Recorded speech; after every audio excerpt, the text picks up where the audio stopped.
Hey, annyeonghaseyo, ici Kajakore pour une nouvelle vidéo. Aujourd'hui, on va parler de deux particules qui sont très souvent utilisées ensemble. Ce sont buta d'un côté et kaji de l'autre. Mais juste avant ça, abonne-toi si ce n'est pas déjà fait en activant la petite cloche des notifications pour ne manquer aucun cours de coréen. Et pense à liker cette vidéo si mon contenu te plaît.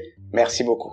Alors, dans un cours précédent, on a vu comment exprimer le fait qu'une action se déroule à un certain moment. Pour cela, on utilisait la particule et pour indiquer à quelle heure, à quel jour ou à quel moment précis dans le temps une action se passe. Par exemple, on a vu 나는 5시에 친구를 만나.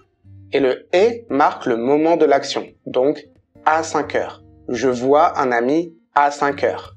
Mais maintenant, comment dire des phrases du type « Je fais telle action de telle heure jusqu'à telle heure » ou « Je pars en Corée de tel jour jusqu'à tel jour » ou « Tel événement se déroule de tel mois jusqu'à tel mois ». Eh bien, c'est exactement à ça que servent les particules buta et kaji.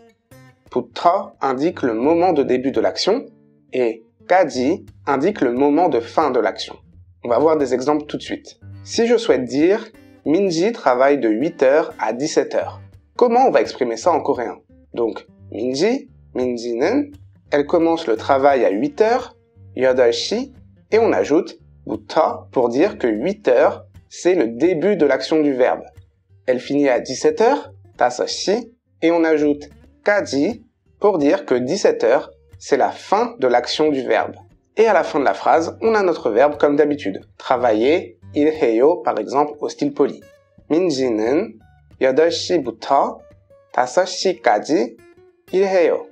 Minji travaille de 8h, à 17h, Deuxième exemple, je veux dire que je serai au Japon du 10 au 15 octobre. Par exemple, au style courant, 나는 일본, le Japon, 일본에 pour indiquer la localisation au Japon. Ça démarre le 10 octobre, 10월 10일부터 au 15 octobre. On n'a pas besoin de répéter octobre ici. 15일까지. L'action se finit le 15.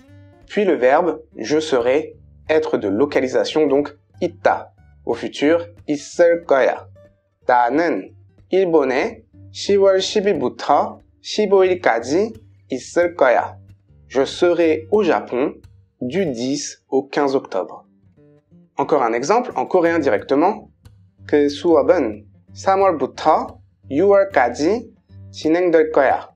그 수업은, 수업 c'est un cours, donc ce cours.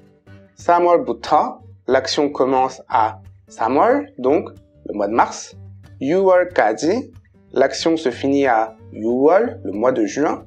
진행될 거야, se déroulera, aura lieu. Ce cours aura lieu de mars-부터 à juin. 까지. J'ai un petit exercice pour toi. Écris-moi en commentaire une phrase du type de tel moment, 부터, jusqu'à tel autre moment, 까지, je fais telle action. Par exemple, 2시부터 4시까지 운동해요. Je fais du sport de 2h à 4h. 월요일부터 금요일까지 일해요. Je travaille du lundi au vendredi. Comme d'habitude, en description, tu retrouveras le lien vers le cours correspondant qui est disponible sur le site kajakore.com avec tous les autres cours de coréen gratuits. Voilà, si cette vidéo t'a plu, n'hésite pas à la partager, à laisser un pouce en l'air et n'oublie pas de t'abonner. Quant à moi, je te dis à la prochaine pour une nouvelle vidéo. C'était Kajakore. 다음에 봐요.